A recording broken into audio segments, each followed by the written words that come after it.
주가 보이신 생명의 길, 나 주님과 함께 상한 마음을 들이며 주님 앞에 나가리.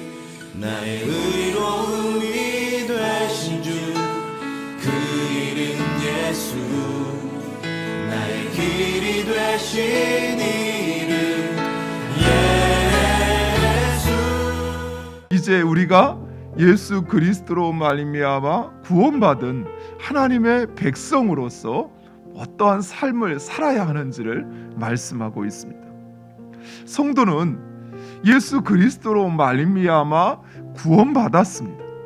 그러나 우리는 곧바로 하나님의 나라에 들어간 것이 아니라 이 세상에 살고 있습니다. 이것이 바로 우리의 고뇌요 그리고 딜레마입니다. 즉, 우리는 구원받은 하나님의 백성으로서 하나님의 나라의 질서에 따라 살아야 하지만 우리가 발을 딛고 있는 이곳은 여전히 세상에 의하여 질서 지워지고 지배받고 있는 세상이라는 것입니다. 그러다 보니 바울이 종종 하였던 그 고백처럼 마음으로는 하나님의 백성으로 하나님의 질서를 따라 살기를 원하지만, 그러나 우리의 몸은 여전히 세상 질서를 따라 살아가는 것입니다. 내 마음은 주와 교회를 위해서라면 내 생명까지도 바칠 수 있을 것 같은데, 내 몸은 하나님의 작은 말씀 그 하나에도 순종하는 것조차 힘들어하고 있더라고요. 더욱이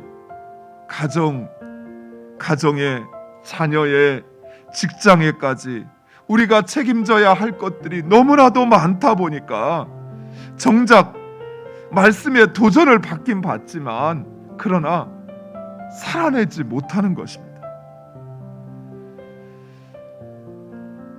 사랑하는 성도 여러분, 하나님께서 우리의 이러한 내적인 고민과 외적인 상황을 우리 하나님이 모르실까요? 하나님을 향한 우리의 그 간절한 마음, 하나님의 뜻대로 살고자 하지만 그러나 이 땅에서의 그 유혹과 또 우리의 몸에 배어져 있는 이 세상의 질서에 따라 사는 그것 때문에 우리가 고뇌하고 있고 아파하고 있다라는 것, 또 그럼에도 그 하나님의 뜻 가운데 살고자 하는 그 간절함, 우리 하나님 모르실까요? 하나님께서 내가 이 땅에서 지고 가는 그 수고로운 짐, 그리고 우리의 그 안타까움, 또 염려와 두려움을 모르실까요? 그렇지 않습니다. 하나님의 말씀은 하나님의 뜻과 상관없이 돌아가고 있는 이 세상 속에서 하나님의 뜻대로 살고자 하는 자들에게 주신 빛이요 등이었던 것입니다.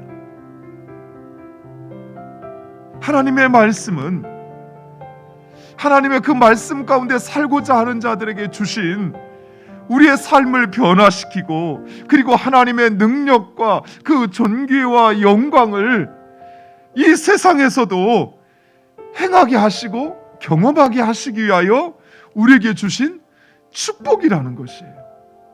우리의 자신을 더럽게 하는 것이요, 우리의 관계를 파괴하는 것들, 이것들을 버려야만 합니다. 왜냐하면 하나님의 진노를 사는 것들이기 때문이에요.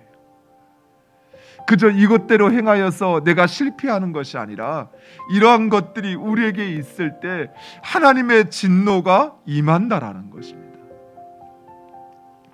사랑하는 성도 여러분, 우리는 하나님의 백성입니다. 그리고 하나님의 백성은 오직 하나님의 은혜로 사는 사람들입니다. 그 하나님의 은혜로 살기를 원한다면 우리는 오직 하나님의 말씀, 또 하나님께서 우리에게 열어놓으신 그 진리의 길, 그 승리의 길, 그 길을 가야 하는 것입니다. 그리고 그들은 하나님께서 그들을 축복하실 뿐만 아니라 예수 그리스도께서 이 땅에 재림하시는 날 예수 그리스도와 함께 영광 중에 거하게 될 것이다 라고 말씀하고 있습니다. 여러분이 바로 그 하나님의 백성이라는 사실을 기억하시고 하나님의 백성으로 살아 이 땅 가운데서도 진리의 길, 승리의 삶, 진리의 삶 살아가는 여러분 되시기를 간절히 축원드립니다.